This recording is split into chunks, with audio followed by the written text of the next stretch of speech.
All right. Good evening, everyone. Coach Patrick here from Endurance Nation.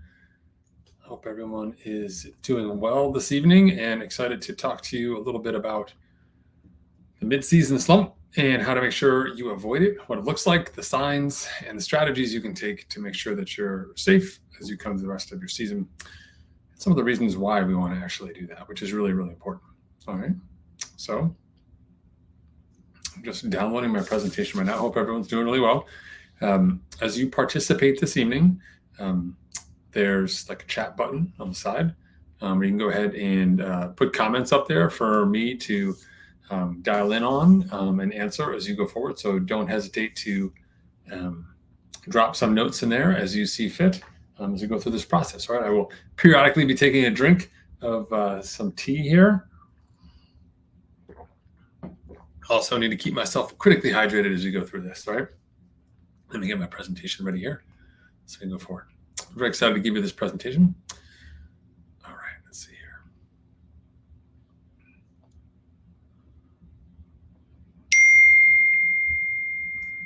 Do this. All right. Almost ready. There we go. Let me present.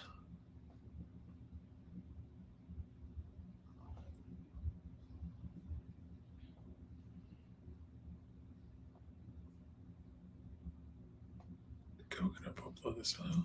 Oh, hold on, let's do a screen then.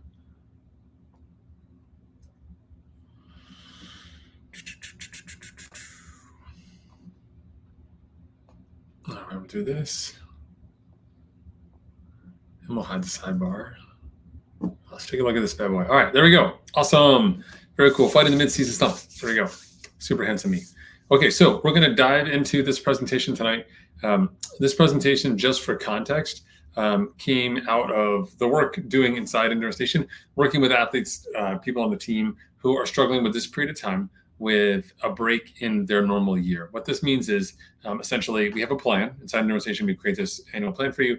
Somewhere along the year, things go wrong as they are, right? So you just imagine that we were getting in a car, we were going to plan a trip across country. Somewhere between here and the middle of the country, something's going to go wrong. We're going to run out of gas, we're going to run out of money, we make a mistake, we wake up too late, we get stuck in traffic, something goes wrong with the car, who knows what could possibly happen, all sorts of things could happen. As a result, we have to adapt and evolve. And a large part of what we do inside Endurance Nation is help our athletes get better at adapting and evolving. And we do this through educational seminars like this, and also providing resources, coaching, community, etc. as we go through this process, okay? So let's dive into the presentation here, and I'll make sure we're humming along. Okay, so great. So first up, I'm going to talk to you a little bit about how to actually build a season. And the goal here when we build a season is to get rid of some of the problems that we have and create a season that fits the criteria you see listed here. We're looking for a season that's really sort of responsive to you. It eliminates the problems that lie ahead, almost planning, right? Knowing if you think there's going to be traffic through the city, you budget your time accordingly. So even if you were to hit traffic, it's not a problem. If you don't hit traffic, you're good, right? So you'd adjust with that car trip analogy. Ideally, it helps you sustain your progress. And we'll talk a little bit about the value of compounding your fitness over time within a season and between seasons as well. And we'll talk a little bit about what it means to sort of focus on your positioning. This is really important because I'm going to cover today a concept of thinking like a professional and thinking like an amateur. And although many of us desire to emulate professionals, most of us are amateurs in terms of our competition level. We need to strategize accordingly as well. And positioning is a large part of that. If we can put ourselves in the right position, we can be successful from the outset and even over the long term, but it depends on where we position ourselves, right? And then ultimately, it helps you achieve your race day goals. Remember, we don't measure a year in workouts. We don't measure a year in training sessions or race simulations. We manage them in races. We have medals are memories. Those memories are what define your year. So when it comes to it, when push comes to shove, we want to be able to put together a good race. And all of that is not just contingent upon your genetics or how strong you are or just what the optimal conditions are for the day. It's really a function of how your training has prepared you to be excellent. And that's not just putting in the work. It's also allowing opportunities for rest and giving you an opportunity to avoid what we're going to talk about today, was this mid-season slump. Inside Endurance Nation, we have an ESR, also sometimes known as the TSR, and that is our roadmap, okay?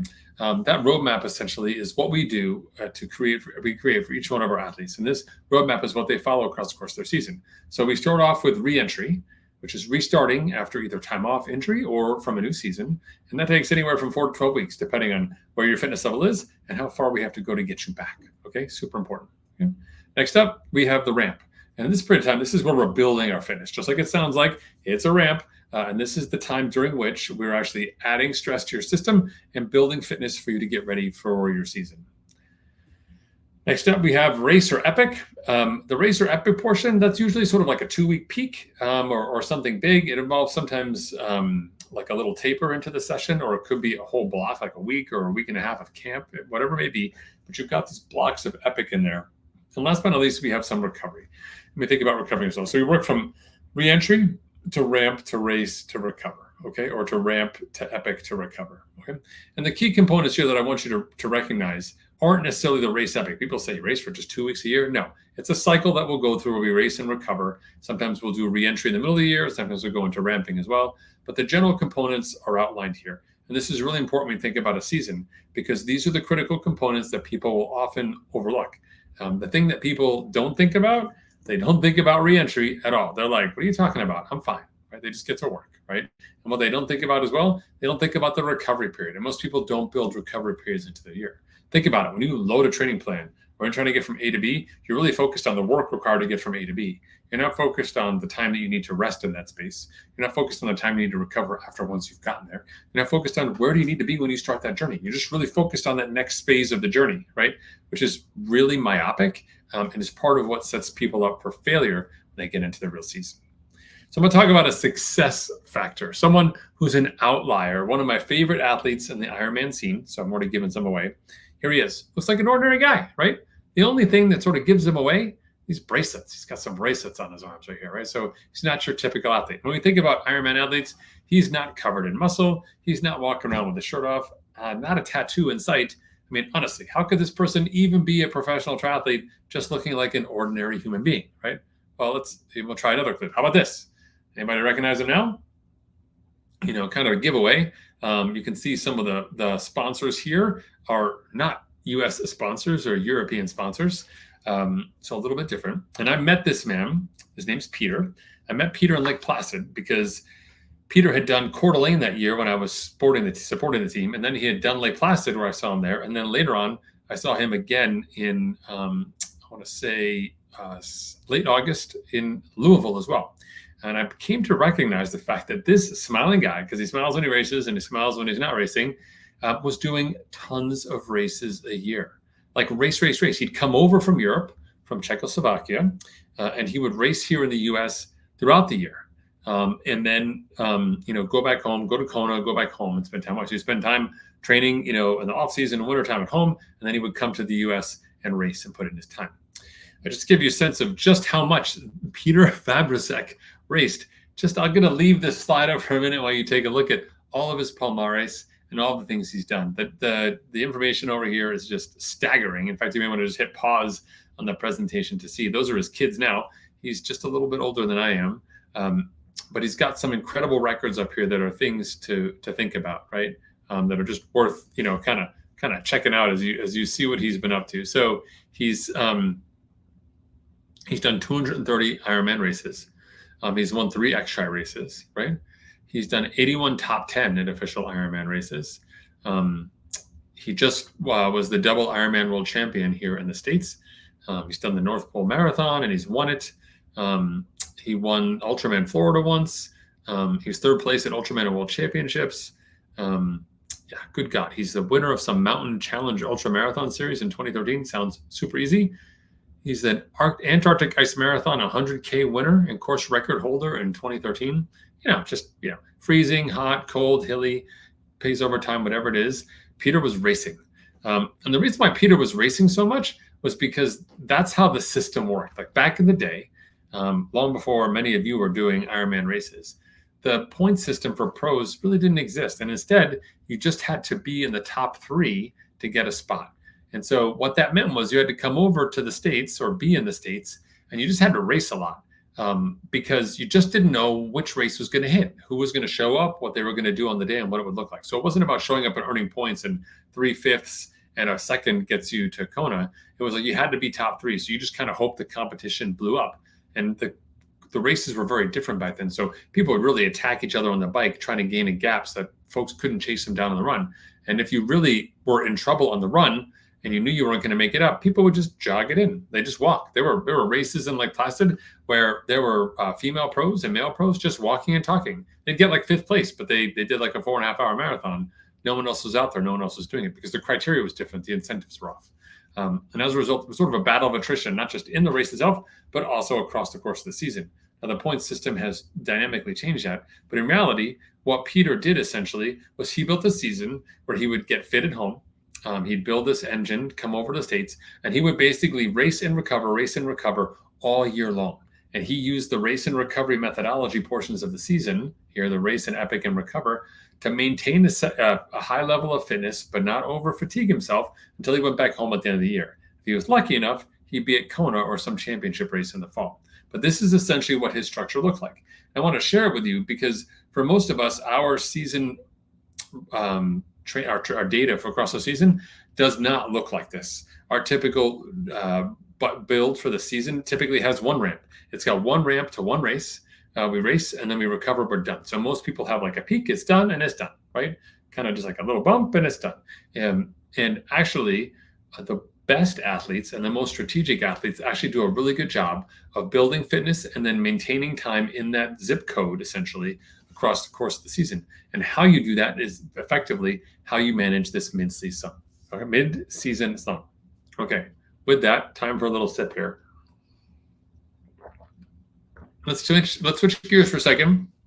Now that you met Peter, I want you to meet the second best idea of this presentation, which is compound fitness, or in this case, we'll use compound interest as an example. Einstein calls it the 8th wonder of the world. He also said, those who understand it get paid by it. Those who don't pay for it. Compound interest is how, over time, simple, consistent amounts of investments can add up and create incredible wealth. You can see the difference here in terms of a compound effect over time in the orange line and just simple interest going forward here. And what we're trying to do with our fitness is to create those same sets of results for you on the compounding side. And if we can compound your fitness correctly, what we're looking at here is their days become weeks, weeks become months. Those months, they turn into seasons, and those seasons become effectively your endurance career. And so when you do it right, when you avoid the breaks, when you avoid the intermittency of what it means to take lots of time off, to get injured, to overtrain, to have a slump, to have a problem, you actually can build fitness over is that you actually, as you get fitter and stronger and smarter and begin to know your body better, you actually have to do effectively less work, right? You have to ramp your fitness up at the beginning of the year, but then maintaining your fitness at that high level is a game. It's playing a game of doing a little bit of work, doing some recovery, racing, recovering, and managing that strategy. This is how athletes can stack multiple races together. Like in Endurance Nation, we have the 4-week break between 2 Ironman races is the protocol. Or I've done 3 Ironman races in 6 weeks, including, qualifying for Kona in the future, racing Kona here, and then going ahead and qualifying again after racing Kona for the future here, right? So you can kind of put it together. You can like do a regular Ironman World Championships, and then qualify again in a 6 weeks window. 6 weeks, 3 Ironman races, lots of work, but totally doable if you're managing the stress appropriately. Okay, so when we're thinking about your season, I want you to keep this chart in mind, because this is our ultimate goal. Your goal isn't just to get to your race. Your goal is to have this race be part of a data set that is actually leading you to get stronger and fitter over time. No one season is worth risking all of your seasons. In other words, right? No one race, no one workout. There's no reason why you should be running 5 hours in preparation for an Ironman, for example, if it's going to blow you up. No reason for you to go out and ride 24 hours if you're training for a 10-hour race just as an over distancing. If it's going to destroy you and really set you back, it's totally not worth it. Okay. So what's the delta here between the two trajectories? I mean, think about it from a training perspective. The interruptions that take your compound fitness and turn it into simple, ordinary fitness, overtraining, right? Just overreaching, doing too much, getting carried away, especially when you get back into the body of your training, not giving yourself enough time to rest. Excessive fatigue, similar to overtraining. In this case, excessive fatigue manifests itself like emotionally and mentally, not just physically. So excessive fatigue really gets to the place where you have trouble getting out of bed, right? Like you're starting to feel a little depressed. You're being held down, suppressed, like emotions, hormones, sex drive, all of that gets suppressed during this period of time because you've really worked yourself into a really tough spot. Biomechanical or injury-related setbacks. This is a classic one. As we start to overtrain and the fatigue sets in and we're not managing the rest recovery cycle, what happens is you actually start to perform worse. Like you're at a higher risk of injury when you're running under extreme fatigue. Your form breaks down. Your foot strike is worse. Your ability to stay in the aero bars is compromised on the tri bike, for example, because you're just losing that functional strength because you're so fatigued positionally. Your hamstrings are fighting against your lower back. They're in a fight with each other. They're arguing. And as a result, you're suffering and feeling that pain. A really bad place to be. And once you get to the place through pushing through that work, being tough, is that you end up in a place where you're actually having to take significant time off to recover, heal, and sometimes even rebuild those muscle groups. If it happens, it happens, right? But if we can be strategic, we can plan ahead, we can avoid that altogether. And the worst, I think, honestly, the worst possible outcome here is you just lose your love for the game, right? You're not into it anymore. Your heart's not into it. You just don't want to do it. You're just out of the mix. The workouts are there. The long sessions on the weekend with your friends are there. The race is coming up. And you're just not into it because you've lost the mojo. You lost the streak of your workouts. You're not seeing the results that you want to see. And as a result of all that, you're just feeling it and it's just not working for you, right? So what are some of the symptoms that you're heading into this situation? What are some of the warning signs or the red flags that you need to be aware of as you are going through your year? And these are the signs that will help you know when you need to tap the brakes, okay? So we'll go through them here just really quickly. I'll pull out a few for highlights. These are some key ones for me.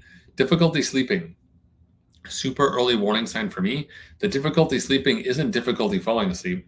It's the restlessness when I'm sleeping and also just getting super hot. Like metabolically, I just get super hot at night when I'm doing a lot of training. And that's a red flag for me that I'm pushing my physical limits because my body is still processing and doing work even when I'm at full rest in the evening. The plateaued progress, this is a pretty easy one. That's where you're just not seeing numbers change. You're running week after week, riding week after week, hitting your intervals, doing your work, but you're not getting any stronger despite the work. And in fact, sometimes you'll even see some dips down, right? Where you're sort of like actually almost, it seems like you're getting less strong for the same amount of work, and it's confusing. I don't mean that your test goes from 200 watts to 195 watts and you're like, I must be overtrained.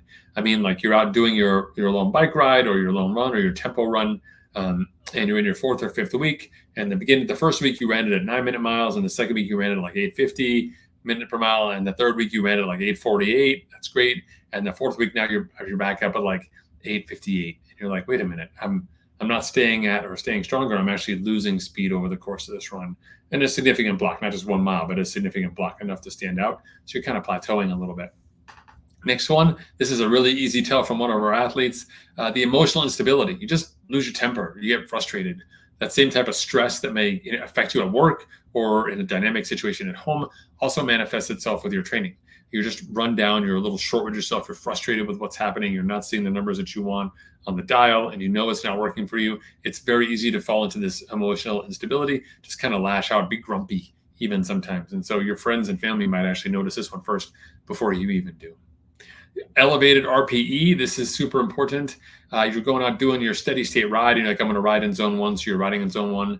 This is the case where you're sort of checking your heart rate monitor, checking your power meter, not checking the tire. You're looking at it being like, is this for real? It feels like zone 3 right now.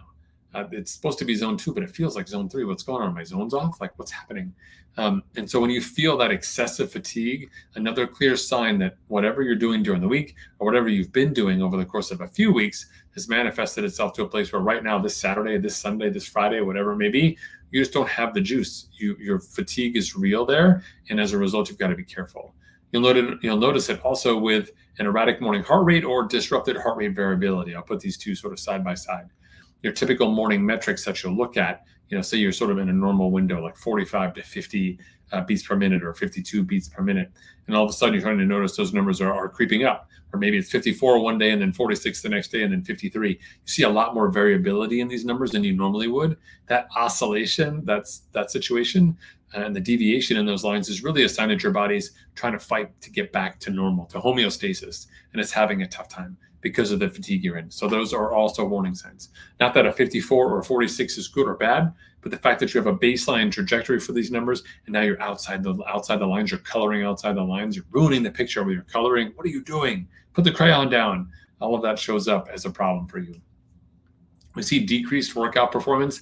I mentioned this in terms of the plateaued progress, but in this here specifically, what I'm talking about is that you just can't put the workouts together, right? So if you've got a brick workout like a bike run or a swim bike or some combination, or you're putting together like a Tuesday Thursday session, you're having a tough time just sort of putting those whole workouts together. You need to shut it down in the middle. So it's not even that you can't hit your numbers. You're doing the workouts, but in this case, the numbers, you need to stop. You're like, I need to add more rest in here. I can't keep up this effort.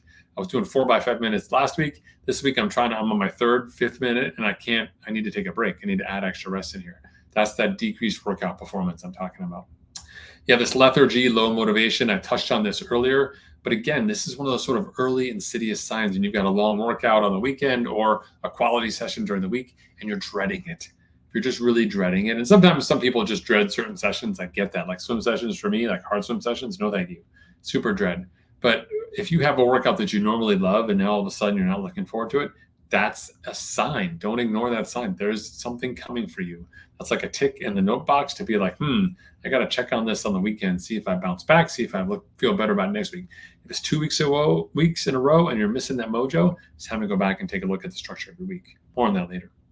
And then last but not least, just increase susceptibility to illness and injury. So you'll start to notice that like your legs are aching a bit more, your joints might be aching a bit more. This may be more of a manifestation of an extreme ramp rate, but regardless, it's a sign that you are more susceptible to accruing damage, accruing fatigue. Ironically, as the fatigue sets in, as your biomechanics break down, you actually start to accumulate even more fatigue rapidly with poor technique and less time to recover. It begins to exponentially get out of control, which is, again, something that really makes you more susceptible to this injury. We have to be really super careful about it here. All right. Some of the causes, because people always ask, okay, well, I got the signs. Well, what's the cause? And the reason why I want to know the root cause is that once we know what the root cause of the situation is, then we can get back and say, how do I fix this in the course of my season? What are the things I can turn on or turn off to make sure that my season is better? So number one, and this is like, I put this at the top because it's just the number one killer. It's monotony. You've just been doing the same workout plans for the same, year after year. You use your favorite plan every year. You dust it off. Pull out that favorite training plan. Like, I'm going to do this for my marathon again, or do this for my century route again. You do the same thing every year, time and time again. That monotony is like riding into a rut. There's some comfort associated with it because you know what to do, but there's also a real risk in that monotony that you're going to hit yourself.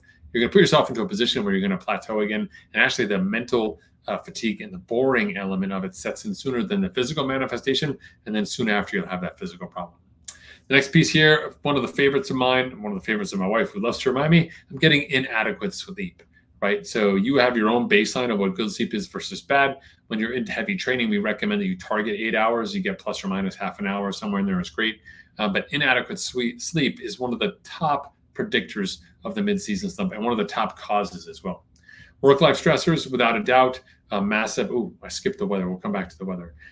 Work-life stressors are huge. Most people only look at their training and the impact of their work from training, but in reality, there's all sorts of other factors in your life that affect you. Your work, your relationships, your life at home, financial situation, friends, social commitments, etc. All those elements can be additive and subtractive to where you are, and that sometimes there's a couple of them fall into that negative column, and that can really stress you out, irrespective of your actual training. Training might be great, but if the rest of your life is in a tough spot, that can be really hard.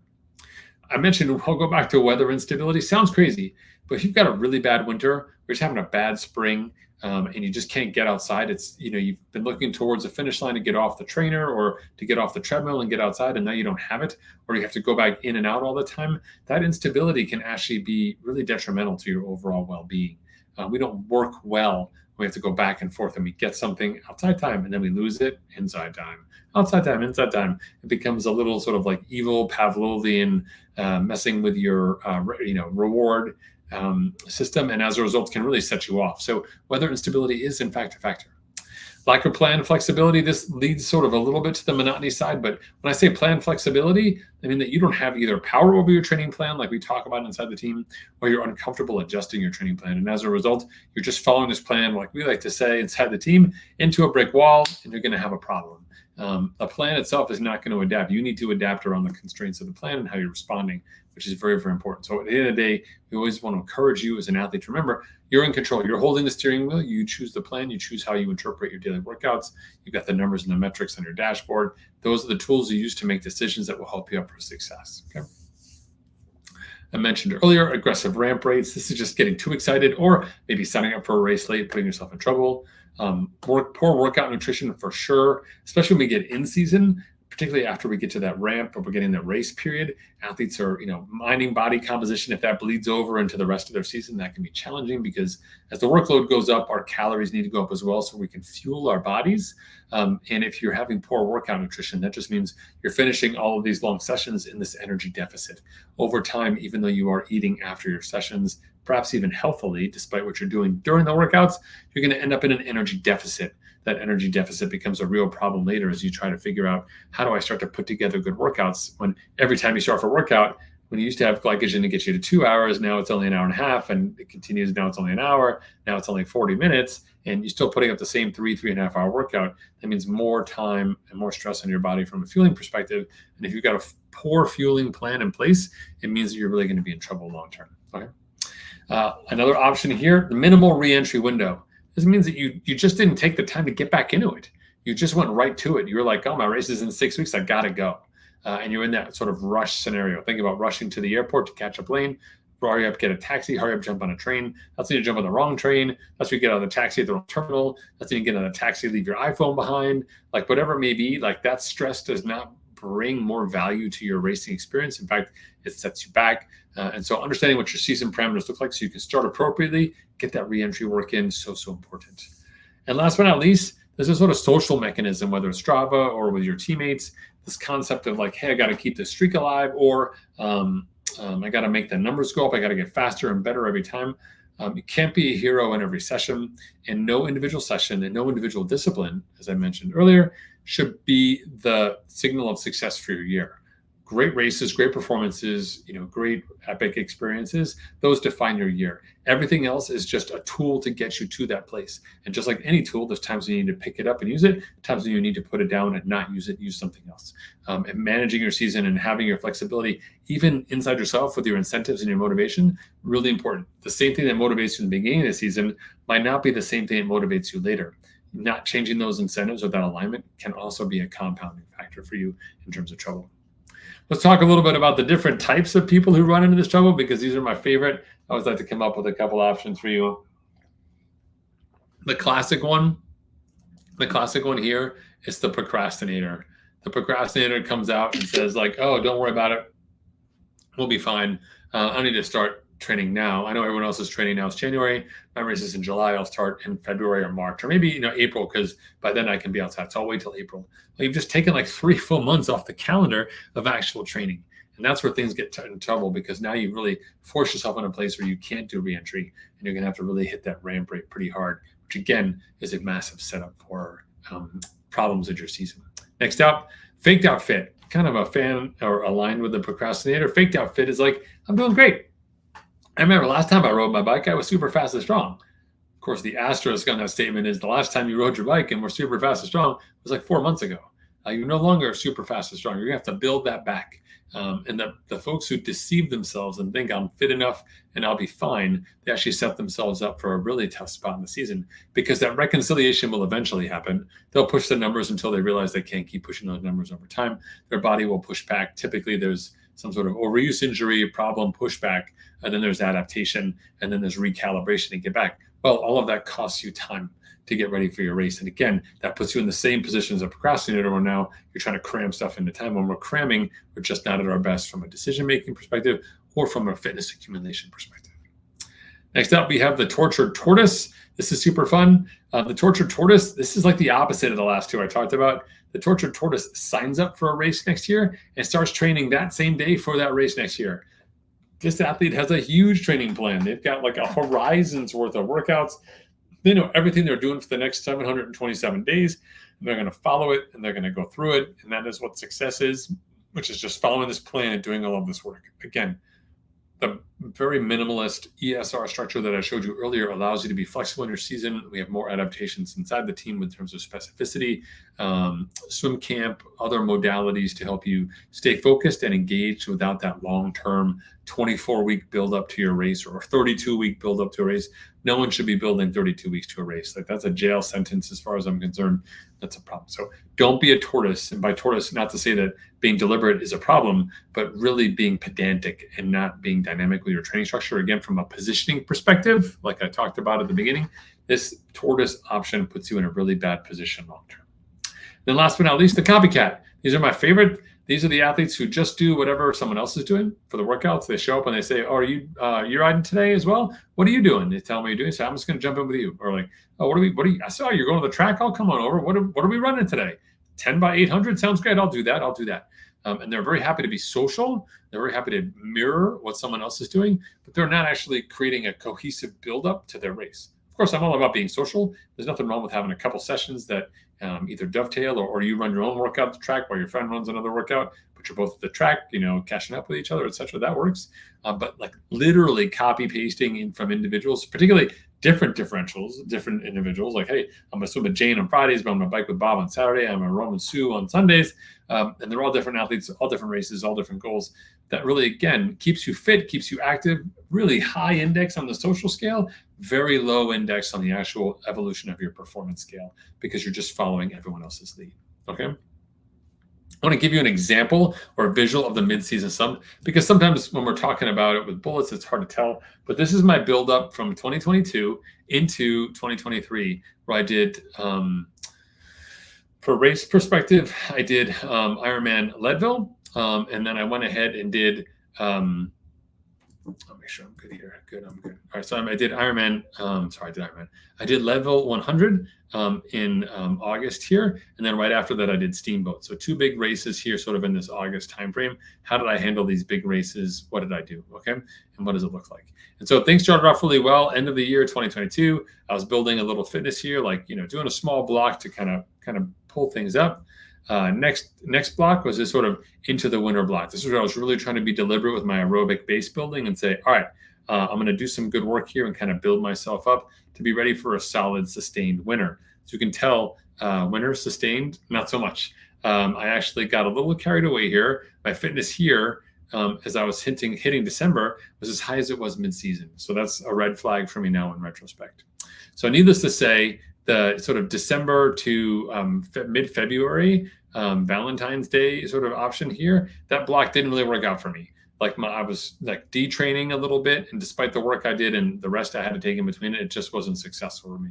And that put me in a position where I had another ramp period here to get ready. I was going to Mallorca for my cycling camp, and from there to Tenerife for a big block as well. And so I was excited to get ready for this training, but I was concerned about it. So I was like, oh, I've got to do some more training, get myself back up. As a reminder, I was, only just back kind of where I was fitness-wise in October when I started the whole process. So instead of ramping from A to B, like I did in this gradual set, I ramped from like, sort of like A+ to like C, like B+ to C, a little higher. Here, even steeper ramp, more aggressive in this block of time, right?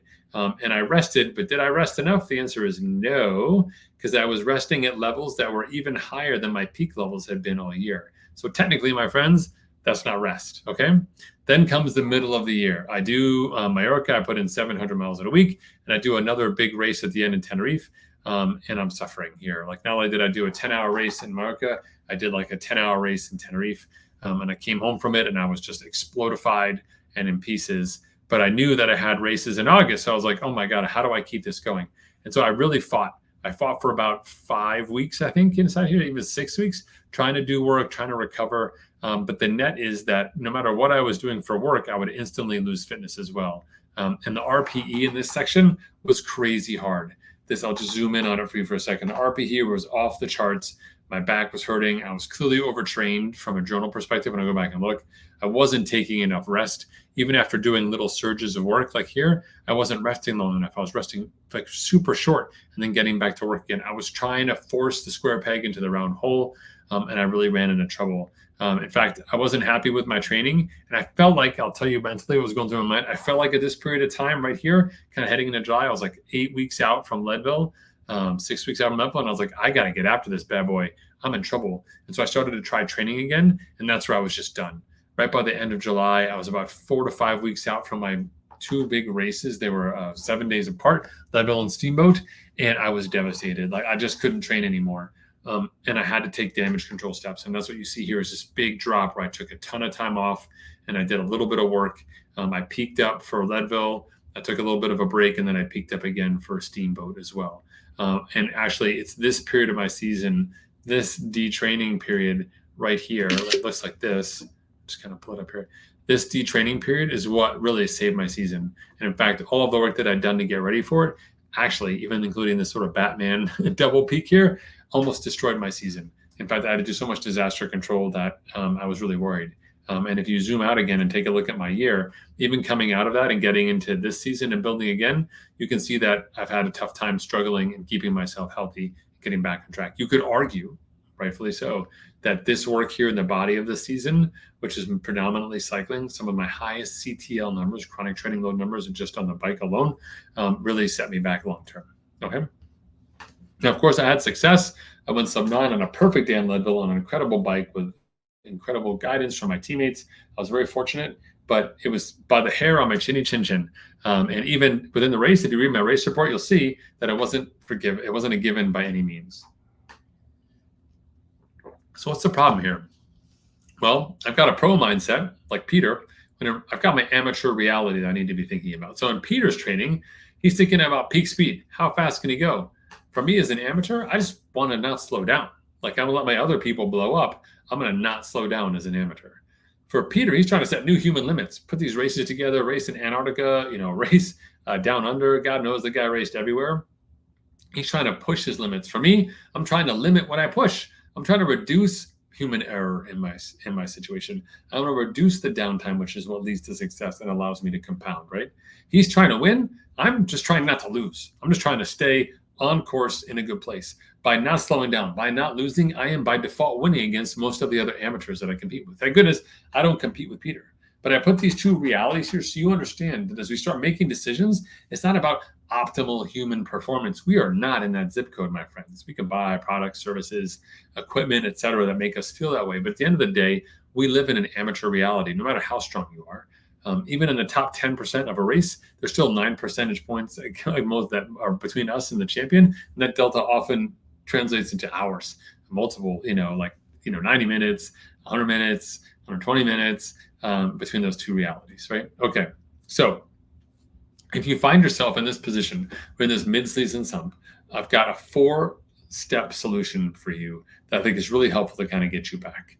Got it highlighted here, and we're going to break it down, okay? And it's important that you understand the 4 different phases that you go through, because they're important for you not only to exit the stress that you're feeling right now, and ideally, you would actually respond really quickly to this because you're not in too deep of a hole, but also it gives you an opportunity to learn more about what makes you tick in terms of like a positive way and what sets you back, like the negative tick and the negative way, so we can adjust and ultimately build those solutions into your training plan going forward so we avoid these altogether. So first up, step 1, we rest hard, we eat clean, and we regroup. So if you're like, I probably need 2 days off, double it. If you think 2, give yourself 4, because you're always going to hedge on those days off. Endurance athletes are horrible. So if you think you need a week, give yourself 2 weeks. I'm not saying shut it all down, but I'm saying be really smart in this 2-week window. So you're going to commit to 8+ hours of sleep. If you can't do it at first, just make sure you're cutting the sugar and caffeine out of your system late in the second half of the day. Get into bed, turn off the devices, just read a book. Eventually you'll fall asleep. And you have to train your body to fall asleep because you're typically overstimulated in this overtrained state. And as a result, you're just sort of ramped up, on edge, etc. So you got to really dial it back from the unnecessary calories and all the sugars and stuff you've been putting in your system to compensate for the fatigue that you have. And ultimately, you're trying to lock in this rest period across all aspects of your life. So it doesn't do you a lot of good if you dial down the workouts, but work is still a 10 out of 10 in terms of stress, right? Or other relationships are, or other situations and commitments. If you're being serious and true to your body and you want the best performance, whether it's, on the bike, on the run, at the office, at the dinner table, a Sunday at church, like whatever your optimal desired position is, then we have to make sure that we're doing our best to eliminate all of those stressors. And this is crunch time is a great time to make decisions, because when everything's fine, don't worry about it. Add another one. Who cares? Let's do another one. That's fine. But ultimately, over time, when you get to a place where adding more and more and more is just kind of broken things for you, this broken period is the number one time to pull stuff off your plate. Just take it off. You are broken. It's easy to do. You know it. Your friends and family, the ones who love you know, and the ones who are close to you know. Use this time to push stuff off the plate. Not saying you can't bring it back, but bring it back in a more incremental way. Okay, so double the time you think you need off. Commit to that sleep protocol, even if it means adding a nap during the day. Eliminate the dirty food from your routine to kind of clean things up from a rest recovery cycle, and then do your best to improve all aspects of your life in terms of recovery. Next up, adjust your load structure. What I mean by this is different sport modalities bring different load to you. And for different people, some workouts are more costly. So for some people, a swim is really easy. They're a great swimmer and they just float in the water, and it's like zero TSS, zero training stress. For other people, swimming in the water, the legs are dragging, they're fighting it, they feel like it's borderline drowning, tons of stress for them, right? We go for a 10-mile run. You run 6-minute miles, you're done in an hour. I run 10-minute miles, I'm done in an hour 40. Same 10-mile run, I have 40 more minutes of training stress on my body, the duration piece of time, than you have on yours. You're running faster, you think you'd be accumulating more stress, but it's really the duration factor that crushes me. And as a result, you have to be really smart when we make these decisions that we're eliminating the most costly training you have.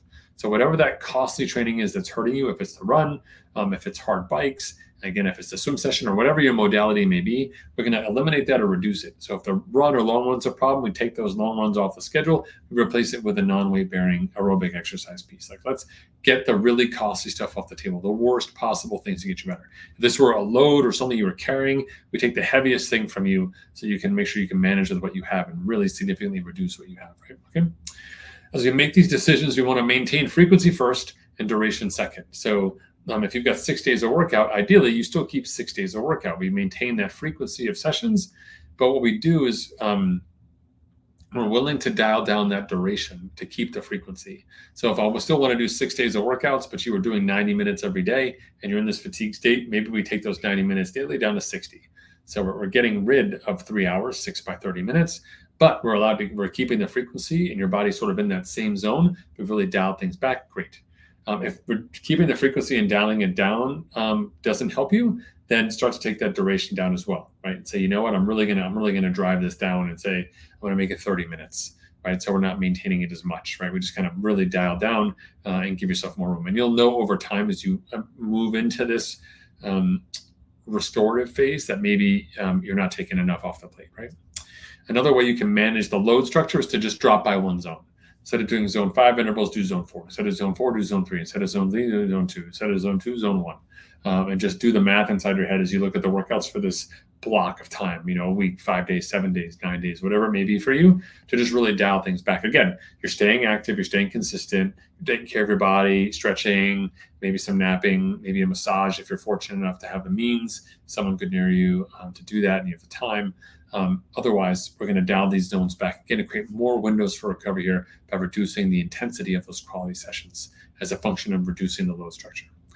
And all the time, all the while here, we're really closely monitoring how you're performing. Ideally, we start to see some good sleep. We start to feel better. If you become more and more motivated, you want to get back after it, that's okay. Don't do it right away. Like, hold on to that feeling. Take a little bit longer before we go rushing back to your training. That's a good sign. It means that you're walking the right path. Okay.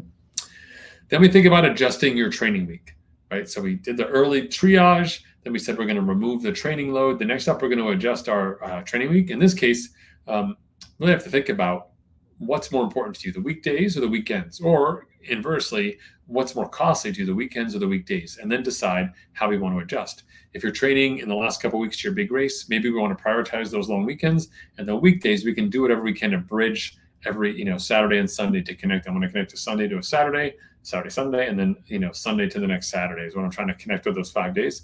In other cases, the weekends and the long sessions might be what's stressing you out with your other commitments.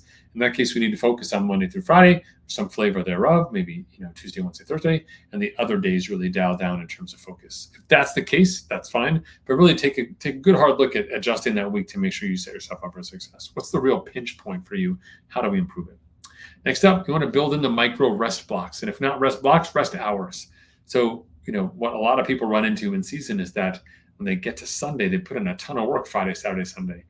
Monday, maybe it's just like a light aerobic day, but it's not enough time to recover. They're not done with the workout on Sunday till 4 p.m. and just resting for 24 hours really doesn't get them until the next day or 36 hours. It's not enough time. So maybe you need to actually do really hard rest on Sunday. So, really putting in that easy day, off day, light walk, whatever it is, no heart rate monitor, whatever it means for you to go easy, putting that in there to rest hard. I'd rather you rest hard and really target a way that allows you to come back and be stronger, because that rest hard allows you to maintain more strength over time than not resting, getting right back at it, and ultimately setting yourself up for that real tough point you get into with the slump, right? The whole time you're making these decisions, you want to prioritize your race day performance. So when you think about the workouts, which sessions are going to help you be successful? If you got a race that requires some short, intense efforts, like more of a mountain bike style, then maybe those midweek efforts matter most. If you're doing a race that's got lots of endurance inside of it, maybe the weekend sessions are actually higher priority workouts for you as you work on race nutrition, race pacing.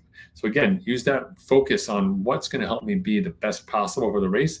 And that's that. And the only answer you can't give here is that it can't be all the things. You can't say I want to include everything because Monday through Sunday perfect is the way that I get ready for my race day performance. That's not going to cut it. Okay.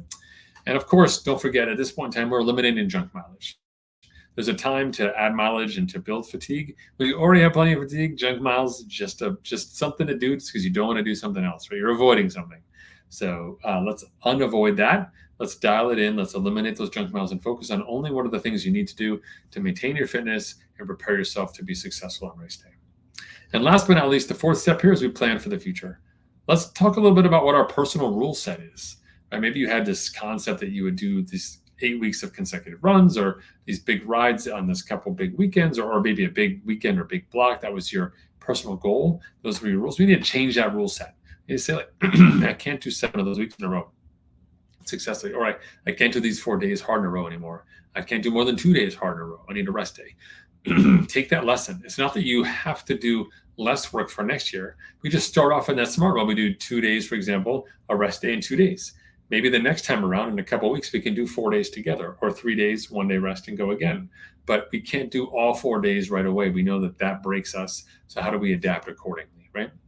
Let's also make sure when you plan for your season or plan for the remainder of your season, you actually block out rest periods. After your races, like we saw with Peter in his chart, actually build in some rest factors there. So really build in that rest. Remember, it's not the lifting of the weight that makes you stronger. It's the recovery period after, when your body heals up, the muscle fiber returns and actually gets stronger and then allows you to push more weight. But without that recovery restorative phase, you never get to a place where the strength manifests itself, right? You just continue stacking the fatigue. Another thing we want to make sure of here is that we want to improve our early alert systems. So if it is your mood, really dialing in on that the next time around, like making sure you're asking your significant other, spouse or roommate, hey, am I really sort of off the reservation here?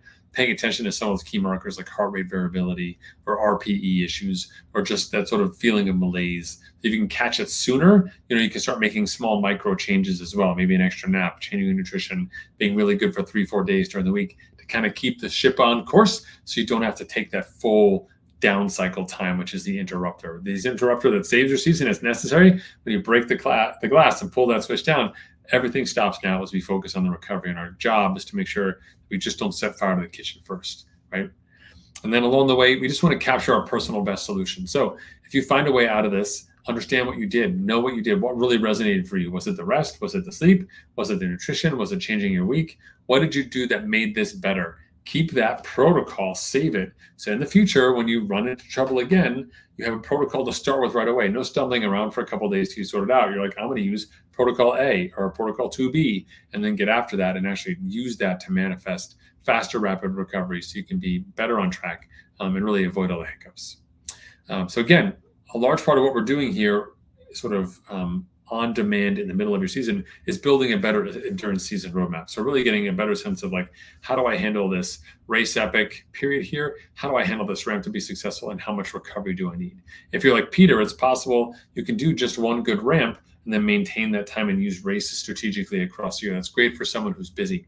If you're not Peter and there's only certain times a year you may race, you may change your structure accordingly. But I will tell you that at a minimum, 4 weeks of reentry training and then 12 weeks of ramping are really critical before you get into the race. And if you're going to do 4, 12, and then right into the race, just know that you're talking about a 4-month block of just going consistently without any rest. So we do recommend some shorter blocks in there, typically every 6 weeks, to kind of get a rest. So if we were stacking these all together and we said, oh, this is 4, 12, and 2, that's 18 weeks. That's 3, at least 2 1-week blocks inside there. So you have 3 functions of 6, 2 1-week blocks in there. So you go 5-1, 5-1, and then you do your last 6 into the race. That would allow you 2 weeks of rest in that cycle. So always factoring in that rest to allow your body to heal as need be. Remember, we're looking for, as an amateur, we're looking to not slow down. We're looking to not break. We're looking to not make the mistakes our competition's making. That's what makes us faster. Okay. All right. I got a few moments here. Got a few questions that are always easy to answer, and I'm happy to do it. So question number 1, how do I know the slump is real? How do I know that I'm really in a tough spot? Do I really need to get out of this? What's the strategy here? Well, it's, you know what? You're kind of looking in the distance when you first see a slump and you're not quite sure. And you can wait, just like a speeding train as you're standing on the tracks. You can wait to see if it's a speeding train. My advice to you, let's step out of those tracks. Let's just take some baby steps right now. So in that scenario, you can still implement, 2 or 3 sort of very light days, particularly coming off of a weekend. This is easy. Monday, Tuesday, Wednesday. Allows Thursday and even Friday to be a bit of re-entry, and you're right back on track. Your Saturday, Sundays continue to be on the path. That's fantastic for your training plan. And we took a good hard look at it. If it didn't turn out to be fatigue in retrospect, just look after it. Worst case scenario, you're just a little more rested for your race, a little more rested for the peak period of your training. No harm, no foul, which is fine. The challenge becomes when we're like, maybe it is, maybe it isn't. I don't know. What do you think? What do you think? All the while we're continuing on. We're not doing anything to mitigate the potential risk that we see. We have to be really careful there. The next piece with that question also is, what's the red flag for you?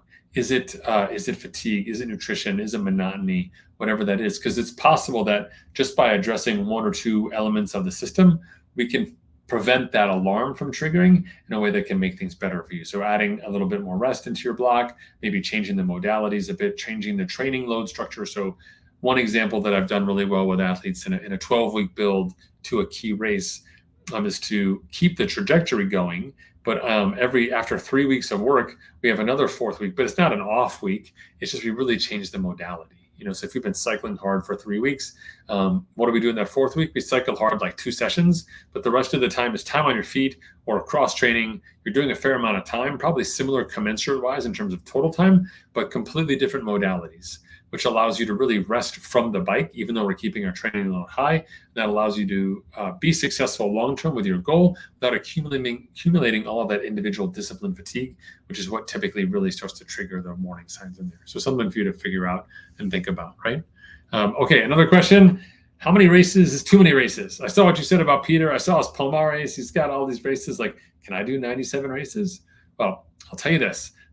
Races are expensive and they're hard to get to, and there's a lot of cost, like social, work-wise, etc., doing the races. That said, having your races bunched in your season is actually really powerful if you're able to do it, because it means you only have to build your fitness once. We can manage this peak level across the top to stay close to your peak performance before we drop down again into some serious recovery.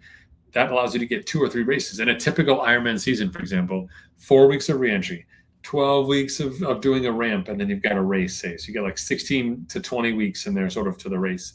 And then if you were to recover for 4 weeks, then you'd repeat that whole cycle, and in the course of that, you're talking of 2, maybe you could do 2 Ironman races in a whole year, but they're 22 months apart. And so you've got a race in make it a May, and then you got another race in like November. And then those are just 2 massive seasons, and you're just training all year long. You're training in all sorts of conditions. It's really fatigue. You could instead say, I'm going to extend the ramp on the front end, maybe a little more reentry, or maybe we drop the ramp period and make it a little longer, like 18 weeks, for example, instead of just 12. And then you do 2 races in a 5-week period. In that case, we have 2 races for just 1 ramp period. You got plenty of time to rest and maybe do some fun stuff in the fall. So really thinking about what your goals are. Another way to manifest this from the race perspective is to use shorter races or different races in the earlier part of your season as milestone events for you to prepare, but take some of the pressure off of just training and the monotony of doing things by yourself. So inside Endurance Nation, people will do a half Ironman in the winter training period. People will do half marathon. Do a half Ironman in the middle of their season for an Ironman build, or an Olympic for a half Ironman build. If they're doing like gravel races, they may do shorter, like single day classics, hell of 100 in for like 70 miles in March before they go off and do like, 120 mile or something later in the year. So you can find shorter events that can be part of your stepping stone and replace some of your simulation workouts that allow you to stay successful. Again, not all of us can race, but it's certainly worth trying to put the races together. The key is, and this is important, stacking different races together gets hard. So if you did an Ironman and then you said, I want to do a half Ironman and do it fast, having those close together is hard. Ironically, doing 2 Ironman races in that same window is a little bit easier because you're doing the same type of level of work. There's no differential. When you come off of a big race and then try and do a shorter race and go very faster, that's typically hard for athletes to move the needle from go far to go fast and see those performance gains. You might see a gain later in the season, but in that short window, typically we don't see that turnaround in terms of being able to maintain your speed, but also keep your endurance level high. So you do have to manage your expectations in that period as well. Okay. Last but not least, workout nutrition, which is a great question. I know I touched on this earlier. Yes, without a doubt, poor workout nutrition is something that begins every year in the winter when athletes are training and they're only training for 45 minutes or an hour, and they don't really think about eating or drinking because it's only an hour. So why would I eat or drink? That's your choice. That's fine. For an hour session, you technically don't need to. The problem becomes that you carry that same mindset into your year. The rides go to 90 minutes or 2 hours, and you're only really having one bottle. Whereas you finished last season when you were training hard for 2 hours, you were having 3 bottles. You had 1 bottle every 40 minutes. You're 2 bottles behind right now. And it's not really a problem. And you won't know it's a problem until you start running into a place where your workout performance is dropping and you don't understand. Or every time you hit a convenience store, guilty, you eat a ton and you feel great for the end of your ride. You're just under fueling and putting yourself in a bad position. So one of the ways you can solve for this is actually having markers on your calendar, personal calendar, that sort of tell you like, hey, it's March. It's time to change the nutrition plan, right? Or reminders, right? I do reminders for my cycling equipment or my run equipment. I do the same for nutrition. Hey, it's September. Time to put this into place. Hey, it's November. Your season is ended, but let's be really smart about our nutrition so we maintain our body composition and set ourselves up for success. All of that really matters over time. All right.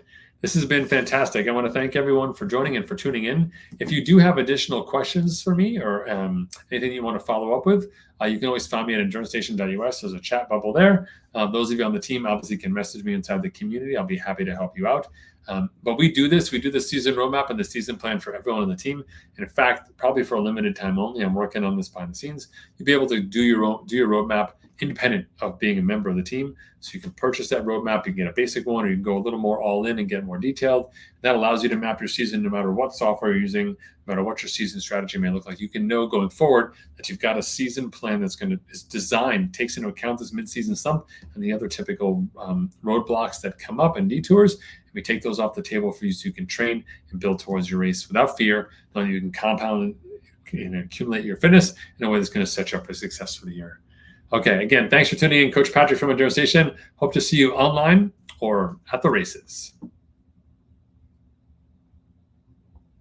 Awesome. Bye, everyone.